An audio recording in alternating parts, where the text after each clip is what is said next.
Two mafia men attacked Frank Sinatra's table when Dean Martin dropped his microphone and delivered his first punch under the stage lights into the first man's jaw. A four-way brawl had erupted in the middle of the casino floor. Wait, because the security camera footage from that night has been kept secret for almost 60 years, and nobody knows who those two men really were or why Dean risked his entire career. The Sands Hotel casino floor hummed with its usual electricity that October night in 1964. Slot machines chimed their metallic songs while dealers shuffled cards under amber pendant lights, and cigarette smoke drifted between the marble columns like ghosts of old Vegas.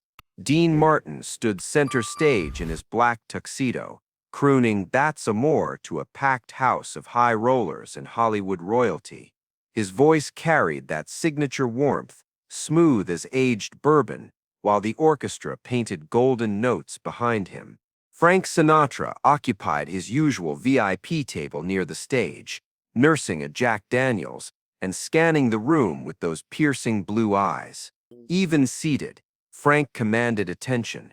The way he held his cigarette, the slight nod he gave to familiar faces, the protective bubble that always seemed to surround him. Tonight felt different, though. Frank's shoulders held tension that hadn't been there during Dean's opening number. Dean noticed it immediately. 20 years of friendship had taught him to read Frank's moods like sheet music. The way Frank's fingers drummed against his glass wasn't keeping time with the music. It was anxiety, pure and simple. Dean kept singing, but his eyes flicked to his friend between verses, watching for signs of whatever storm was building. Notice how Dean's voice never wavered, even while his instincts screamed that something was wrong. That's what separated the professionals from the pretenders, the ability to maintain the performance while your world shifted beneath your feet. The trouble announced itself at 10:47 p.m., just as Dean reached the bridge of "Ain't That a Kick in the Head." Two men in dark suits materialized beside Frank's table like smoke given form. They weren't security. Dean knew every bouncer in the building. These guys moved with predatory purpose, their faces carved from granite, and their hands already reaching inside their jackets. Frank looked up from his drink, and Dean watched 20 years fall away from his friend's face in an instant. Frank wasn't chairman of the board anymore. He was just a kid from Hoboken who'd made the wrong kind of friends and was about to pay for it. "Frankie," the taller man's voice cut through the music like a blade. "Time to settle up." Dean's fingers tightened around the microphone. The orchestra played on, oblivious to the drama unfolding 15 feet away. 300 patrons continued their conversations, their gambling, their drinks, none of them understanding that they were about to witness something that would never make it into any newspaper. Remember this moment, because what happened next would define not just that night, but the brotherhood between two men who'd built their careers on loyalty. Frank stood slowly, his movements careful and controlled. "Not here, Mickey. Not tonight." The shorter man, built like a concrete block with fists to match, stepped closer to Frank's chair. "Should have thought of that before you missed 3 payments, old man." Dean watched Frank's jaw clench, saw the flash of the temper that had gotten his friend into more trouble than any man deserved. The casino floor continued its oblivious dance around them, slot machines ringing and conversations flowing, while 3 feet away from the stage, everything balanced on the edge of violence. Stop right here and understand something crucial about Dean Martin's code. He'd seen Frank through divorces, career crashes, and enough personal disasters to fill a dozen lifetimes. But this was different. This wasn't heartbreak or Hollywood politics. This was blood. The tall man's hand emerged from his jacket, holding something that caught the stage lights wrong. Dean's blood turned to ice water as he recognized the shape, small, metallic, designed for only one purpose. The orchestra swelled behind him, building to the song's climax, while 15 feet away, his best friend stared down the barrel of his own mortality. Frank raised his hands, palms out, the universal gesture of surrender. "Just give me 48 hours, Mickey.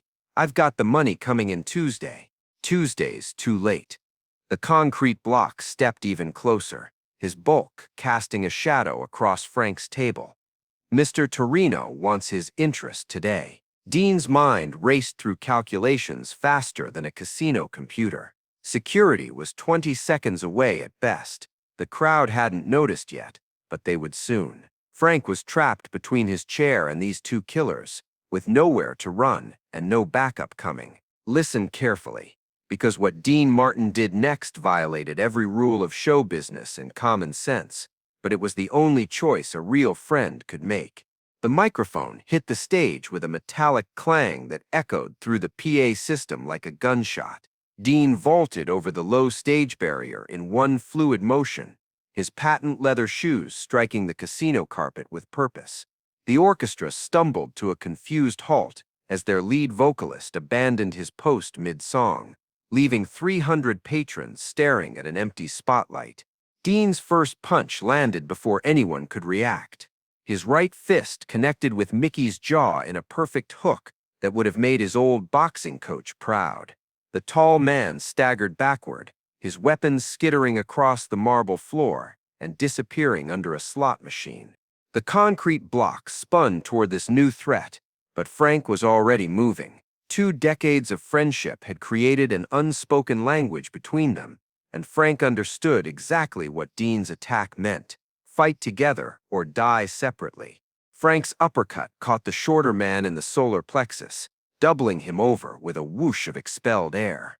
The man recovered faster than expected, though, swinging a massive fist toward Frank's temple. Frank ducked, but not quite fast enough. Knuckles scraped across his cheekbone, opening a cut that immediately began streaming blood down his tuxedo collar. Wait, this is where the story gets interesting, because the security cameras caught everything that happened next, but the footage disappeared within hours and hasn't been seen since. Dean pressed his advantage against Mickey, who was still shaking stars from his vision. A quick jab to the ribs, followed by another hook to the jaw, had the tall man reeling backward into a blackjack table. Cards and chips scattered like confetti, while the dealer dove for cover, abandoning his post as the fight spilled into his workspace. Frank and the concrete block circled each other like prize-fighters, trading punches that echoed through the suddenly silent casino. Frank's tuxedo jacket tore at the shoulder seam as he twisted away from a haymaker that would have knocked him unconscious. The shorter man was powerful but slow, and Frank had learned street fighting long before he'd learned to croon. The crowd finally understood what was happening. Screams pierced the air as patrons dove under tables and scrambled for exits. Slot machines continued their electronic songs, oblivious to the chaos, while cocktail waitresses dropped their trays and fled. The carefully orchestrated atmosphere of refined gambling dissolved into pure animal panic. Mickey recovered his equilibrium and charged at Dean with murder in his eyes.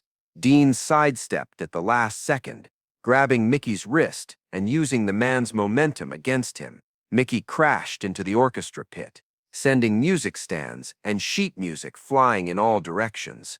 The bass player jumped clear just in time to avoid being crushed by 200 pounds of angry muscle. But notice something crucial. Through all of this, Dean kept positioning himself between the attackers and the crowd. Even in the middle of a life-or-death brawl, he was protecting the civilians.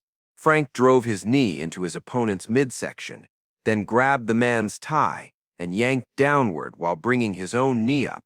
The impact connected with a sickening crunch, and the concrete block dropped to one knee, blood streaming from his nose. Dean hauled Mickey out of the orchestra pit and delivered a straight right to the man's sternum. Mickey gasped, staggered backward, and his heel caught the edge of the stage platform. He went down hard, his skull making a hollow sound against the marble that echoed through the now silent casino. The concrete block wasn't finished, though. He pulled something from his ankle, a backup piece that glinted under the chandelier light. Frank saw it coming and threw himself sideways, but the man was already swinging the weapon toward Dean's back. Frank's warning shout, "Dean," came at the exact moment casino security finally arrived. 6 uniformed guards surrounded the scene with drawn weapons, shouting commands that nobody could hear over the blood pounding in their ears. Mickey lay unconscious beside the stage, a trickle of blood seeping from his scalp onto the white marble. The concrete block stood frozen with his weapon half raised, suddenly understanding that the odds had shifted dramatically against him. Remember what we're witnessing here. This isn't just a bar fight. This is the moment when two entertainment legends proved that their friendship ran deeper than money, fame, or personal safety. Dean's chest heaved as he stood over Mickey's prone form, his tuxedo torn and bloodied, his knuckles already beginning to swell. Frank wiped blood from his split lip with the back of his hand, his own formal wear ruined beyond repair.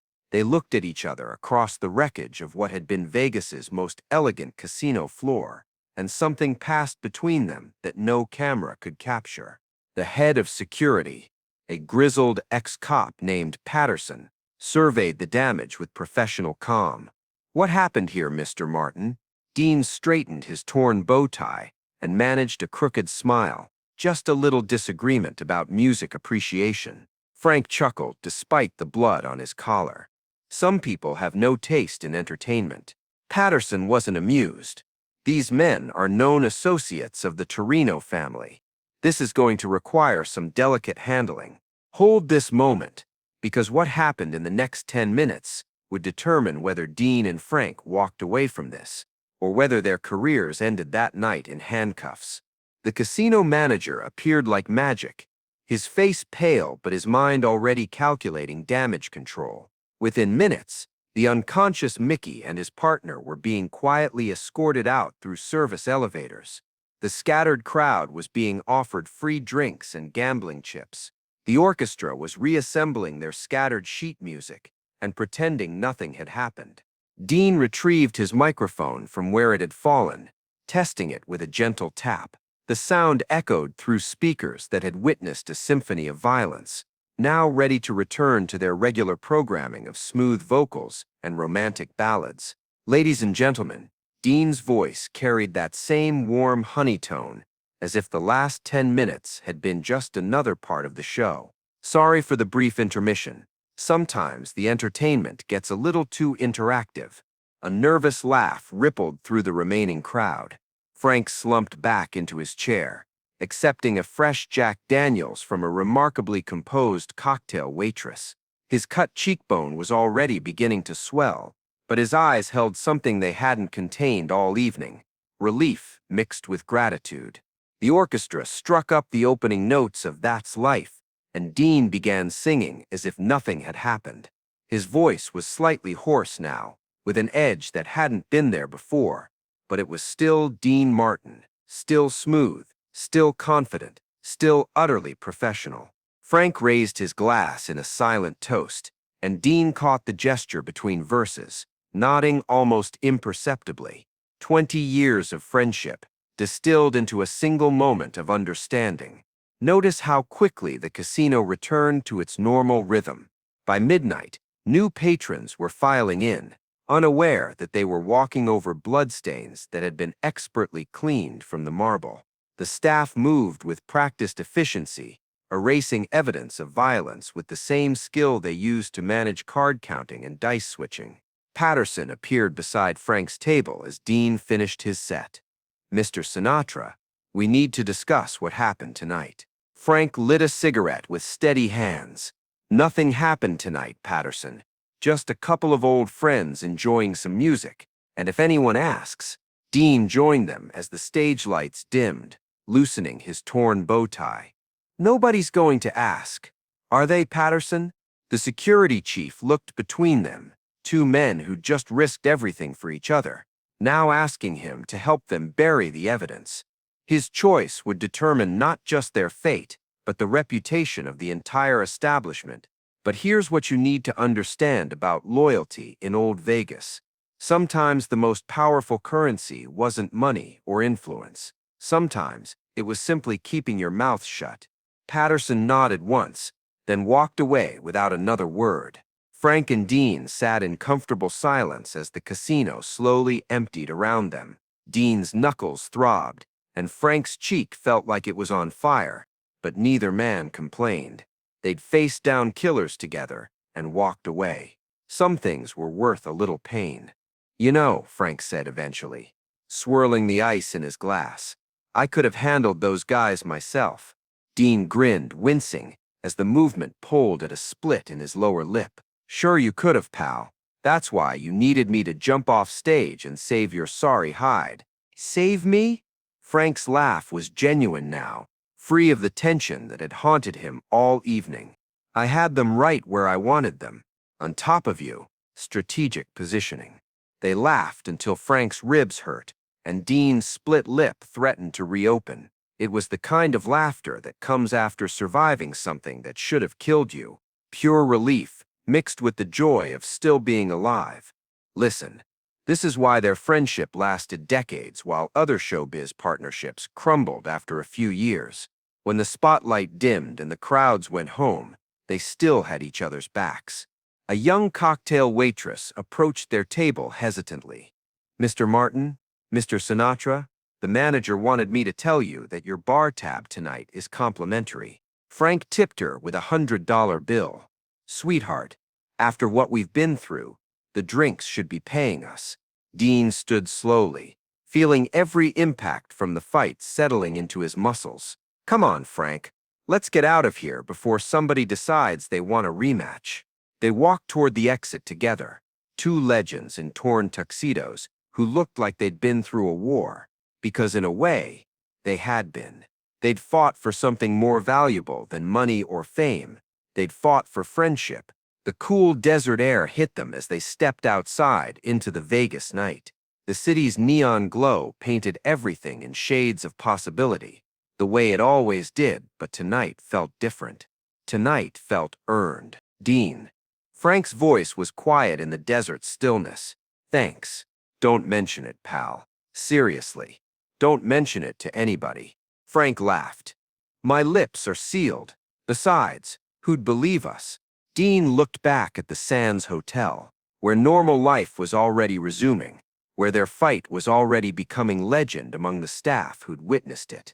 In a week, it would be just another Vegas story. In a month, it would be mythology. But they'd know the truth. They'd know what it meant to stand with someone when everything was on the line. If you enjoyed spending this time here, I'd be grateful if you'd consider subscribing. A simple like also helps more than you'd think. As their limousine pulled away from the curb, Frank lit another cigarette and stared out at the glittering strip.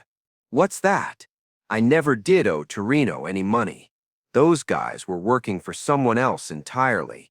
Dean turned to look at his friend, seeing something new in Frank's expression, something that suggested this story was far from over. Then who sent them, Frank? Frank's smile in the neon glow was mysterious and slightly dangerous.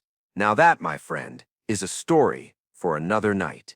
The limousine disappeared into the Vegas traffic, carrying two legends toward whatever came next, leaving behind only whispers and carefully cleaned bloodstains, and the kind of story that would never make it into any official biography.